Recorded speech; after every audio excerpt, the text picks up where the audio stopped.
어제 우리 4장 1절로 7절까지 에서 우리는 세상의 그 당시의 후견인 제도에 대해서 바울이 예를 들었죠. 후견인 제도가 우리에겐 낯설지만 그 당시에는 일반적인 관습이었다. 아들이 있고 그 아들이 아빠인 내가 정해놓은 때까지 후견인에 의해서 양육이 된다. 그리고 아빠가 정해놓은 때가 되면 이제 후견인은 어떻게 됩니까? 완전히 빠지게 됩니다. 그랬을 때 그 아들이 이제 아버지가 정해놓은 때가 돼서 후견인이 없어졌는데도 자꾸 후견인에게로 가는 것은 안 된다 하는 것을 예를 들면서 바울이 무슨 얘기를 했습니까? 하나님이 정해준 때까지가 율법의 기능이고 그 다음에 어떤 율법의 어떤 역할들이다. 근데 하나님이 정해놓은 때가 돼서 뭐가 왔습니까? 이제 실제적인 하나님의 뜻인 아들이 오셨다. 그러니 과거에 너희들이 순종하던 거에 다시 돌아가서는 안 된다. 그건 누구를 모독하는 짓이냐면 아버지를 모독하는 것이다. 아버지가 이제 더 이상 후견인에게로 가지 마라. 이제는 내가 너를 지도하고 이제는 나의 새로운 방식으로 너를 지도하겠다. 아무리 이렇게 얘기해도 아들이 아니에요. 저는 후견인이 좋아요. 자꾸 후견인에게로 가서 그의 지도를 받는다면 여러분 아버지가 그래 이렇게 하진 않는다 하는 거죠. 여러분 이스라엘 백성들이 출애굽해서 여러분 광야로 지나갔잖아요. 궁극적으로 어디를 목표로 광야를 지나가고 있었어요? 하나님이 약속해 주신 그 유업 가나안 땅으로 가고 있는데 어떤 일이 발생했었습니까? 다시 애굽으로 돌아가자. 여러분 그것은 누구를 모독하는 행위라고 했습니까? 하나님을 모독하는 행위였어요. 하나님이 왜 출애굽을 시켰습니까? 미안하다 야 내가 잘못 계산했다. 너희들 생각보다 너무 빨리 데리고 나왔어. 다시 들어가. 조금 더 있어. 그게 아니었죠. 여러분 출애굽은 정확하게 하나님이 아브라함에게 약속하신 그 기간이 돼서 그렇죠? 그 기간이 차서 나온 거예요. 그러니까 아버지 하나님의 시간표에 이미 다 이끌려 가는 중에 있는데 지금 다시 애굽으로 가자. 이것은 안 되는 일이고 이것은 하나님의 뜻이 아닐 뿐더러 하나님의 진노를 사는 엄청난 사건이었습니다. 여러분 이제 바울이 이제 무슨 얘기를 하냐면 이제 하나님 정해놓은 때가 됐고 그 때에 의해서 실체이신 예수가 오셨다. 그리고 너희들이 지금 누구를 믿었습니까? 갈라디아 교인들이 예수를 믿고 잘 가고 있었어요. 소위 말해서 이걸 광야로 비유하자면 광야를 잘 걷고 있었어요. 누구를 따라서요? 성령. 그러니까 바울이 짬짬이 성령 얘기를 하잖아요. 너희가 성령 받은 것이 율법의 행위로 받았냐? 예수를 믿고 받았냐? 그리고 하나님이 너희들에게 성령을 주셔서 자꾸 이렇게 짬짬이 성령 얘기를 늘 하고 있어요. 그러니까 갈라디아 사람들도 바울이 전해준 복음 잘 믿고 성령이 임하고 성령께 이끌려서 잘 가고 있는데 어디로부터 나와서요? 과거에 이제 세상의 초등학문이라고 표현되어 있었어요. 세상의 초등학문으로부터 이제 때가 돼가지고 아들이 오셨고 너희들이 그 아들을 믿고 잘 성령을 따라 가고 있다가 어떻게 하려고 한다는 거예요? 다시 세상의 초등학문으로 돌아가려고 하는구나. 그거에 대한 얘기가 8절입니다. 우리 8절을 한번 보시죠. 그러나 너희가 그때에는 이 그때라고 하는 시간을 자꾸 얘기하는 거 이게 이제 하나님의 시간표 때문에 그래요. 하나님이 정해 주신 시간표 이전의 삶, 그때에는 하나님을 알지 못하여 본질상 누구에게 종노릇했냐면 하나님이 아닌 자들, 여기서 이제 하나님이 아닌 자들이라고 되어 있어서 사람인가 싶은데 이게 뭐냐면 하나님이 아닌 신들입니다. 그러니까 하나님이 아닌 그 이방의 그 여러 종교의 신들이 있잖아요. 그 소위 말해서 이제 우상이죠, 우상. 하나님이 아닌 신들이니까 우상들에게 종노릇. 여러분, 이 종노릇이라는 게 뭐예요?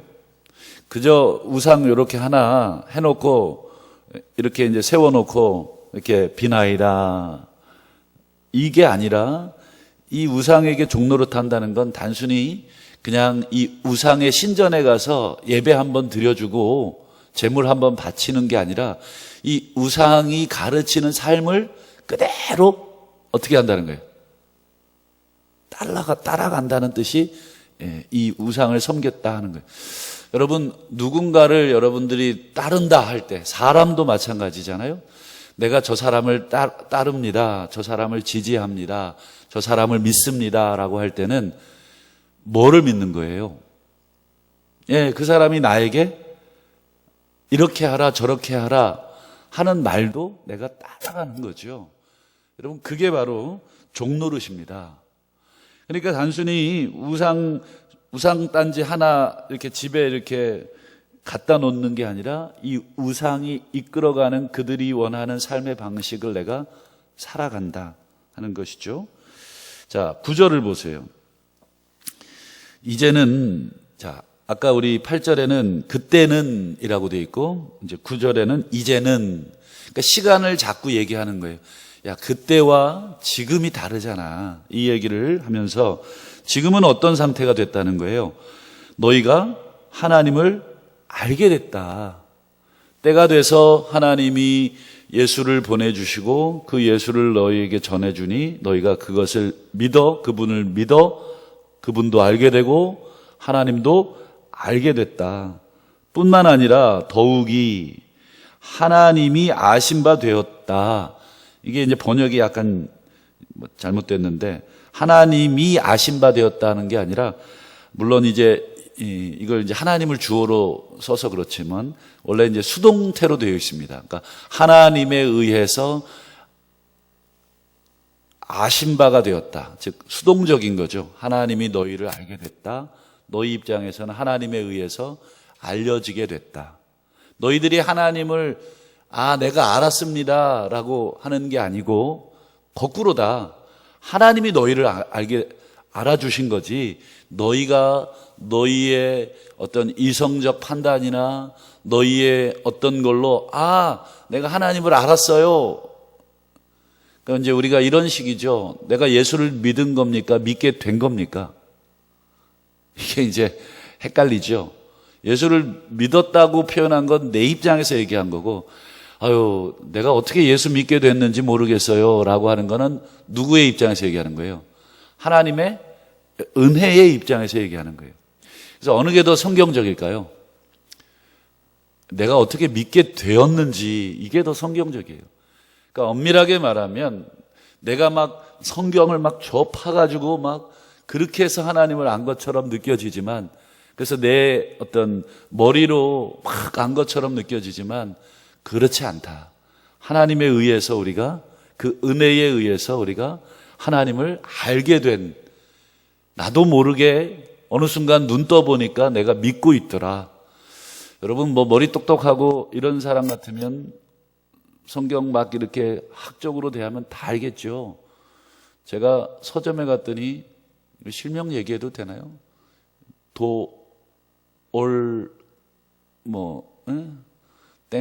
김 이렇게 무슨 요한복음 강의에도 쓰고 그래서 내가 좀 읽어봤어요. 야, 이건 무슨 세상에 자기가 아는 지식을 다 갖다 붙여놨더라고요. 야, 이게 참 안다고 아는 게 아닌데 라는 생각을 이제 책을 보면서 했는데, 사지 마세요. 돈 아깝습니다. 좌우간에 여기도 보면, 야, 갈라디아 교인들아, 너희가 하나님을 알 뿐 아니라, 아니, 그게 아니라 오히려 이게 더욱이라는 말보다는 오히려라는 번역이 저는 좋다고 봅니다. 이 단어가 이제 더욱이라는 뜻도 되고 오히려라는 뜻도 되거든요. 근데 이제 우리말 성경은 더욱이라고 번역했는데 제가 봤을 때는 너희가 하나님을 알 뿐더러 아니지, 오히려 하나님에 의해서 이렇게 너희가 알게 된 거지, 이렇게 이제 말하면서 뒤에 보세요. 어찌하여, 이제 여러분이 바울이 같은 단어를 두 번씩 씁니다. 보세요. 다시라는 말을 두 번 써요. 다시 약하고 천박한 초등학문으로 돌아가서, 그 다음에 다시 그들에게 종노릇, 돌아간다, 종노릇 한다는 게 같은 말이고, 다시 이게 똑같이 나오는 거예요. 그러니까 바울이 똑같이 지금 얘기하는데, 아까 이스라엘 백성이 출애굽해서 광야에서 무슨 짓을 했다고 그랬습니까? 다시 애굽으로 돌아가려는 짓을 했다. 그랬을 때 그런 짓 한 사람 다 하나님이 죽였잖아. 그 얘기를 하면서 너희가 예전에 살던 그 동네, 초등학문이 지배하던 그 동네, 출애굽으로 비유하자면 애굽이라는 동네에서 너희들이 하나님의 아신 바가 되어서 은혜로 나왔는데 이제 다시 어떻게 하려는 거예요? 글로 들어가서 그들에게 종노릇 하려고 하느냐. 즉 그들은 그러니까 약하고 천박한 초등학문이 되겠네요. 지난 시간 말씀드렸지만 약하고 천박한 초등학문이라고 하는 것은 뭐예요? 이 당시에 그리스 로마 시대니까 그 시대가 지배하던 뭐예요? 우상의 시대, 우상의 삶, 또 유대교로 비유하자면 율법의 어떤 가르침에 의한 구원을 자꾸 얻으려는 삶. 대표적으로 뭐였습니까? 할례라든지 음식법이라든지. 제가 이제 계속해서 강조하는 게 이런 단어들이잖아요. 할례, 음식법, 이런 거, 정결법, 이런 거요. 그래서 너희가 세상의 초등학문으로 자꾸 왜 기어 들어가냐. 거기서 나왔는데 나도 거기서 나온 사람이다. 나도 유대교의 그 초등학문에서 어렵게 하나님의 은혜로 내가 나와서 지금 너희들에게 복음 전해줬다. 그런데 내가 언제 저쪽으로 돌아가느냐. 근데 왜 너희들은 내가 가르쳐준 대로 안 하고 왜 자꾸 절로 돌아가느냐. 그 대표적으로 10절을 보세요. 10절. 너희가 뭐를 지켜요? 날, 달, 절기, 해.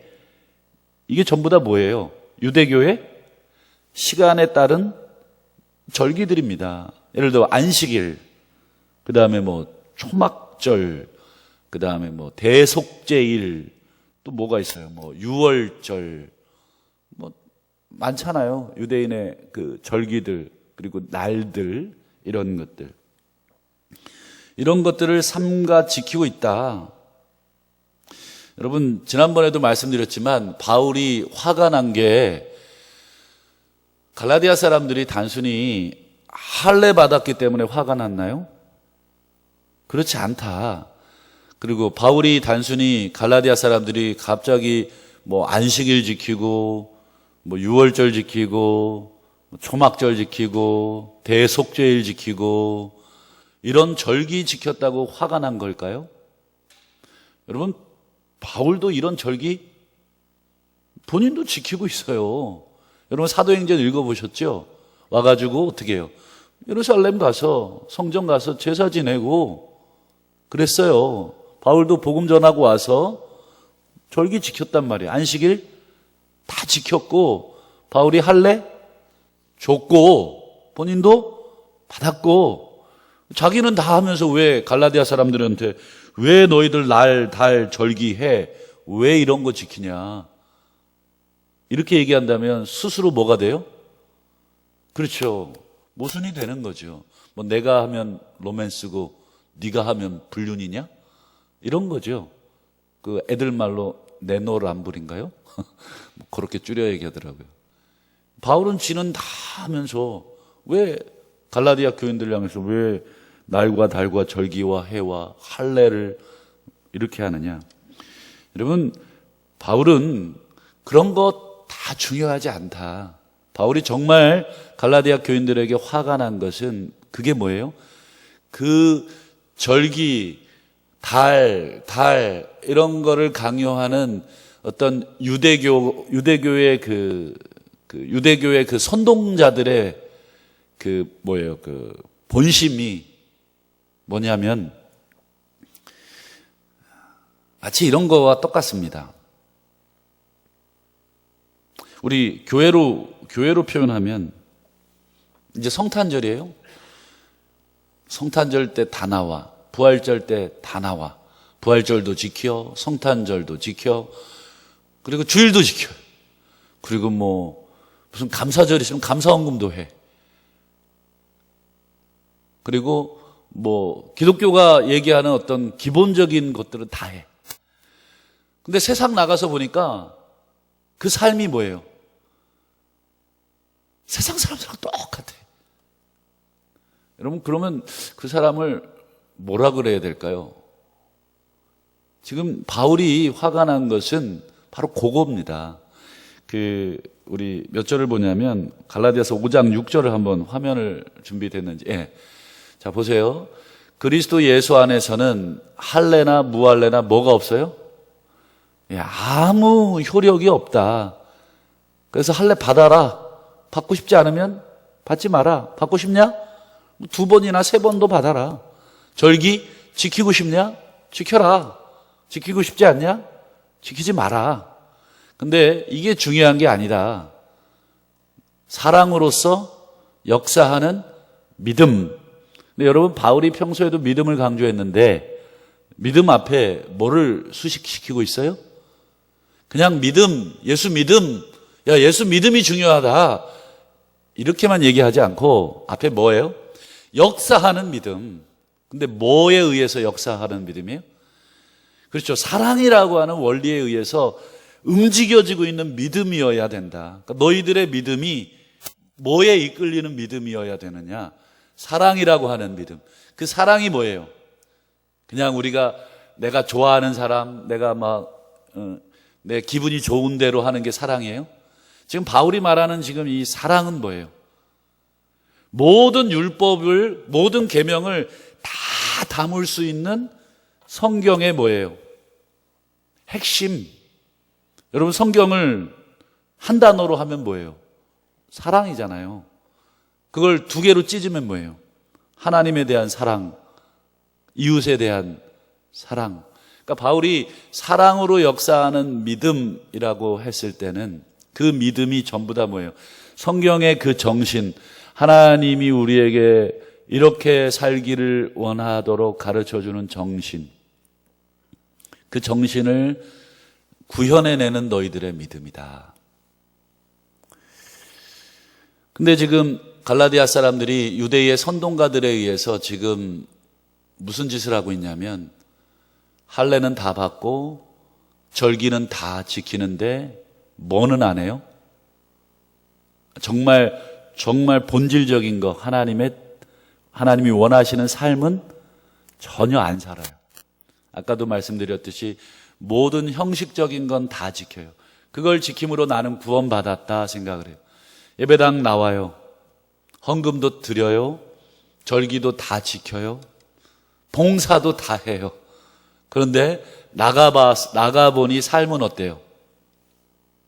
온갖 비리와 거짓과 음모와 자기 이기적인 것과, 그래놓고 여기 와서는 뭐야? 내가 주를 섬기나이다. 주여 제 예물을 받으시고 제 모든 삶의 비리는 눈 감아 주시고.